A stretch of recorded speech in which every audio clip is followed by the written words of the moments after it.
can I wear that defines me? And then I was trying to say, I should say, what's a unique thing about you? Socks.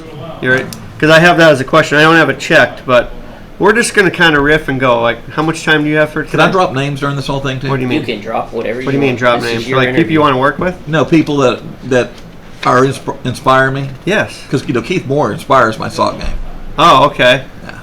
Well, if we get to that point, like I said, I'm going to ask you about your real estate stuff. So if you're like, well, I love working with Leslie from Title Tech Company. So anyway, we make it up. Well, I don't make it up as we go, but it kind of gets... and I do love working with Leslie, but we work with a couple others. So that's true. So you don't want to single her out. Yeah. But well, I might say her and Hillary and Danielle. Okay. I got to make sure my hat's predominantly... What is it? Make America Shop local again. Yeah. Got my shirt there. Right. Okay. Are we going to get political? No. Well, it's up to you. We don't want to go too... Yeah, we don't want to go too alt-right. Or... I'll just give you an idea. There is a question on here when I do like the favorite. You know what? I'm going to just leave it and we'll get to it. And you can decide to answer it. Exactly. Surprise me. All right, so I'm going to get started here. I'm going to do my little intro. Fine. And then we'll... and I'm going to light my cigar. That's right. Can I do that? All right. We're here at Creekside Cigar Lounge for the third episode of One Bourbon, One Cigar, Small Business. And we're here talking with Buddy Schwab. All right. We're here to get to know small business owners. That's the point of this whole podcast, is to get to know small business owners, highlight you the best way we possibly can, connect you with other small business owners and retail customers. And so the only way we can keep doing this is if you subscribe, like, share the hell out of this thing if you can. We want to help as many small business owners as we can. So I'm subscribed, aren't I? You better be. You better be after this. Without further ado, we'll get started. Although, I know you said you don't drink at all, which is fine. I don't. We all have our things we don't do. That's right. But something that, going forward, every episode, we are going to have a little loosey-goosey juice. And that loosey-goosey juice is some Clase Azul tequila. I mean, tequila on a Monday, can't beat it, right? Right, and tequila never solved any problem. No. But it's worth a shot. But it will loosen me up and hopefully guests in the future. Did he miss the punchline? He missed the punchline. Did I miss the punchline? What? Say it again, because I was focused tequila never solved any problems, but it's worth a shot. Ooh. Oh, here, you know what? That you know what that deserves? Oh, nice. Drinking some tequila, getting loosened up. Rex, do you want any tequila, buddy? I'm staying away from tequila. No tequila for you this morning? All right. Like you said, it never solved any problem. Rex, he's like Paul Schaefer, isn't he? You look like Paul Schaefer. Well, I look like Paul, but he is like Paul Schaefer. He's the glue that holds it in. He is. And the straight man when you ask a question, right?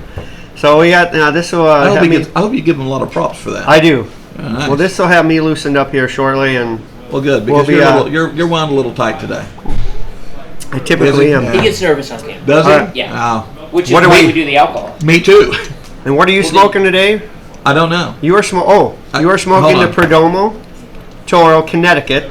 It's a lighter cigar. Good one before if you haven't eaten much. See, I wish I knew it said Connecticut on it, because I would have rather had something that said Texas, as you very well know. You know what? They unfortunately don't... Oh, shoot. I need to get a cutter for mine. I'll soak mine in a little bit. Anyway, I am smoking the Perdomo Toro Sun-Grown. We will start smoking those throughout, and we'll give a review as we go through. But without further ado, buddy, actually give me a little spiel on who you are. Just quick, and then we'll get into finding out a little bit more about you. Who is Buddy Schwab? All right, if you want to speak directly to the... or you can speak directly to me. Didn't you ever see the movie The Jerk? I did, Steve Martin. Remember that when he said, "Who is Dave Johnson?" Steve Martin would give the old, "Who is Nathan Johnson?" I did love The Jerk. I just remember him eating at the table, stabbing his eye with the fork. Oh, dude, there's so much. I quote that movie. It's one of my favorite quotable movies. Well, okay, we will get to that part in. All right, okay. No. Okay. That isn't something we discussed during the show. You know what? I guess we'll just start with it right now. But I know about Nathan Johnson. Well, what is your favorite movie to quote? And then what are some of those quotes, maybe? My favorite movie to quote Yes. is not my favorite movie. Okay. I quote a lot of movies. Stripes. Stripes is a good one. Stripes. Yes. And my favorite thing I love about Stripes. because in our business we do a lot of training. Okay. What kind of training? Army training. It's not really army training, but it's fun to say, right? I love Stripes. The History of the World.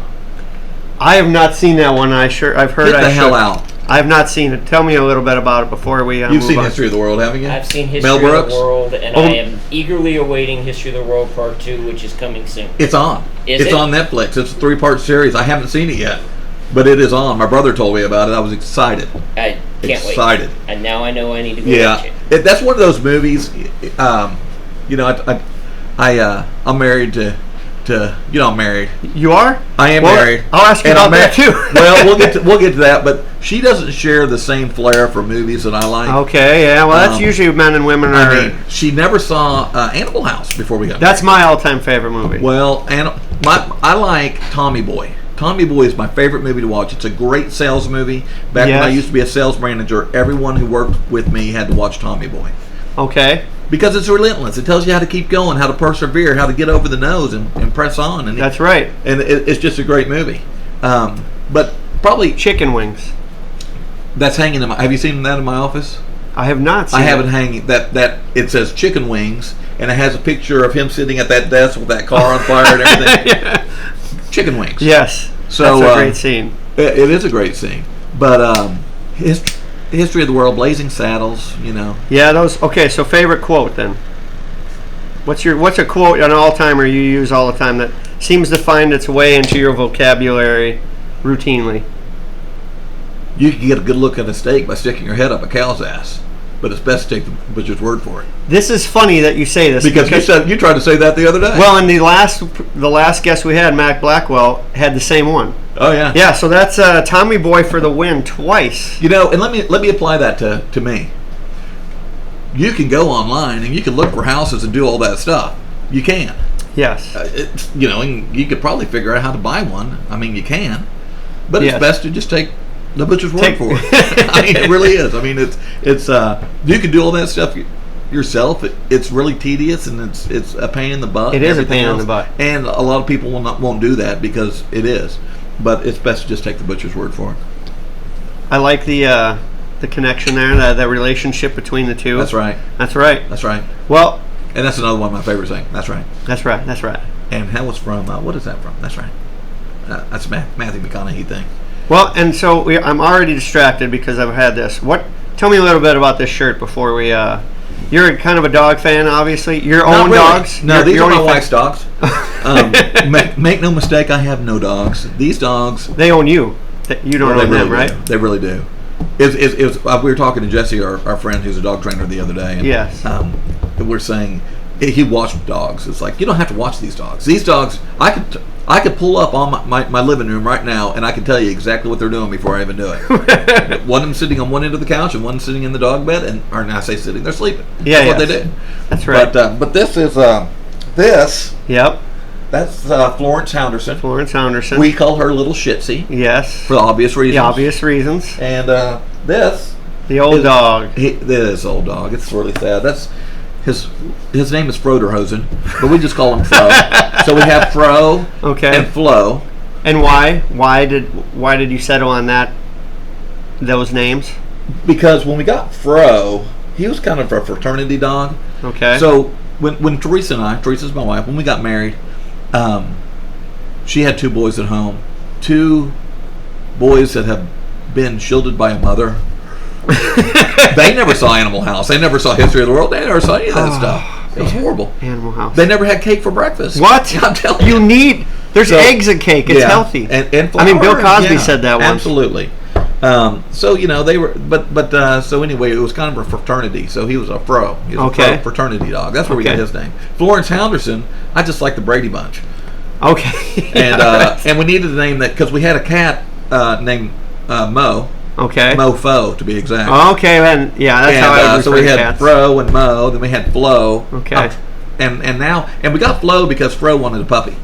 Okay, But now little Shitsy wants a puppy. Uh-oh. And T is not having it. And it's a lot of dog poop. Well, it is a lot of dog poop. I don't know what you know about bassets, but they're about this long. So imagine that coiled up, and you'll lose a boot if you walk out there in the backyard. That's a lot. That's a big poop. It's a lot of poop. A lot of poop. Well, so you mentioned you're married. How did you happen to meet your significant other?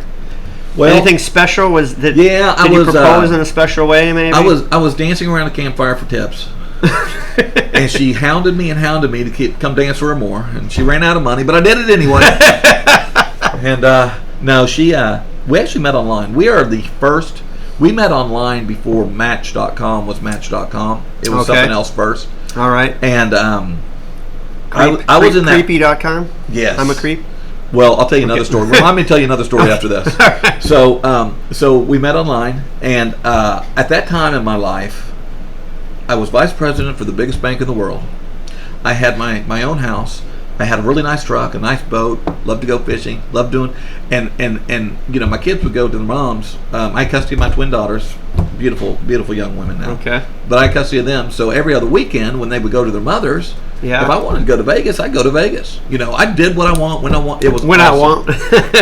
Had no intention, but I was online. I was doing online dating because I didn't have time to do anything else. So I would go out and raising kids takes time. It was paramount. That was the first things.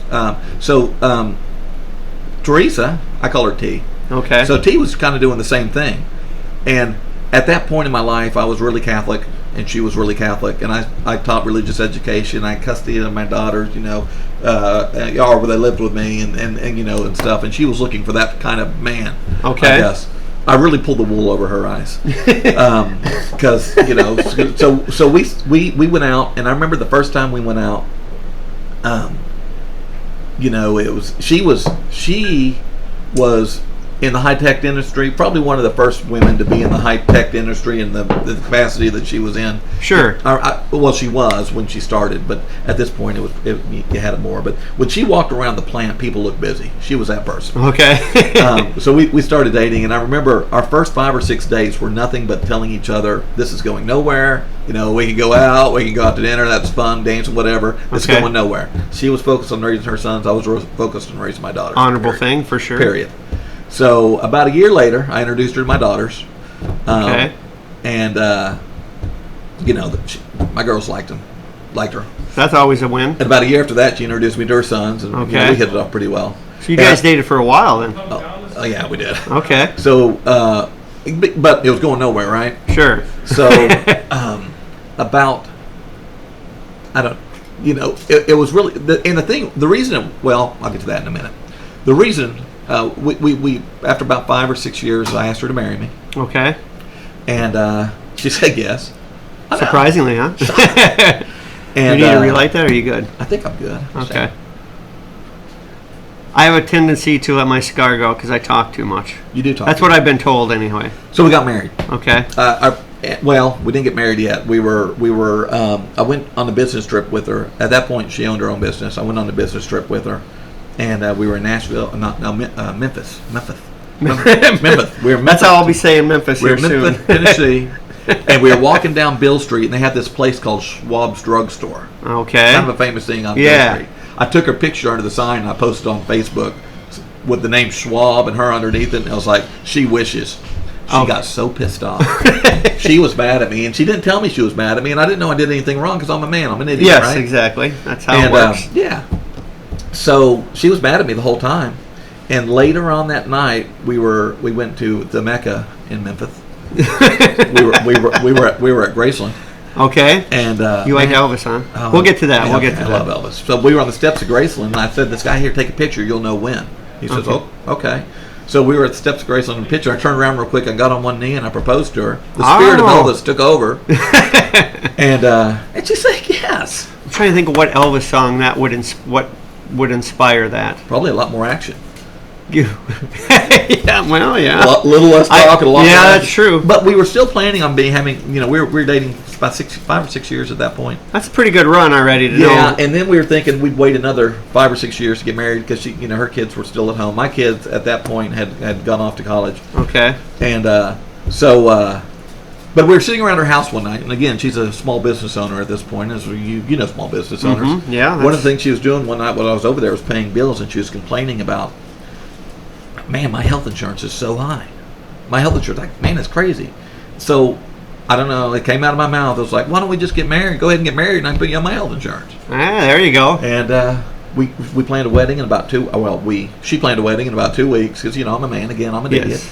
So she planned a wedding in about 2 weeks. We got married in 2 weeks. And then so everything was extremely romantic up to the point, like, well, we should get married because we should get married, you can save on insurance. That tells you the state of our health insurance agent. But we did. People must have thought we were pregnant because we got married in a hurry. So the great thing about before T met my daughters, she was over at my house one weekend because the girls were, and this is after the girls started driving. Okay. And she was over at my house one weekend, and we weren't doing anything. We weren't doing anything bad, but we weren't at that point yet where we're going to introduce each other to our kids. Yeah. And one of my daughters came home. Okay. At this point, they started driving, so they just showed up and were panicking. It's like, what do we do? What do we do? She went up and hid in my closet in my bedroom. Hid in my closet. Again, we're doing nothing bad here, but she hid in my closet, and my daughter would not leave. She was there for like 45 minutes, just walking around the house with that and the other. She finally left, and I went outside to make sure she was gone. Him inside, locked the door, and ran up, and I opened up my closet door. She's sitting there next to my gun safe reading a gun and ammo magazine. It's like on the floor of my closet. It was pretty cool. I knew she was the one then. That's it. Yeah. Well, that is a great story. Yeah. That is there's some romance to that. A little bit, yeah. I mean, you didn't rush things, I mean. No. So, I mean, we other than the fact that health insurance was the reason. Well, health insurance wasn't the reason, but it sure. I know. It sure had a. Well, can I tell you? T. T. I mean, she is a lot more serious than me. Yes. But she's great, man. We joke around a lot, but that's one thing I really can't joke around about. Though, if I start, and I tell people this all the time, if I started right now and told you how much I love that woman, we would be here for years. Well, that's outstanding. Because she's my life. That gives me. I even see your eyes, getting a little misty there. That's Cigar a smoke. smoke. It's a smoke. I'm sorry. No. Hey, I think that's very honorable, and I think that she's great. I think if men love their wives better like that, the world would be in a lot better spot. What's not to love except that not letting, getting another dog? Yes, It's all right. Interesting. That's well, I appreciate that story. I that's going to be a tough one to top for future guests. Oh yeah. So everyone loves their wife. Well, no, but you set the bar high. We'll see if there's someone a little more romantic than I met your wife. I still don't get it. I don't get it either. I mean, you don't get what she saw in him. Yeah. Have you met Karen? Right. Hey! This is not about me. This is about you. Well, I'm just saying. Let's move on. All right. But he swung for the fences. I did swing for the fences. She's over there digging holes.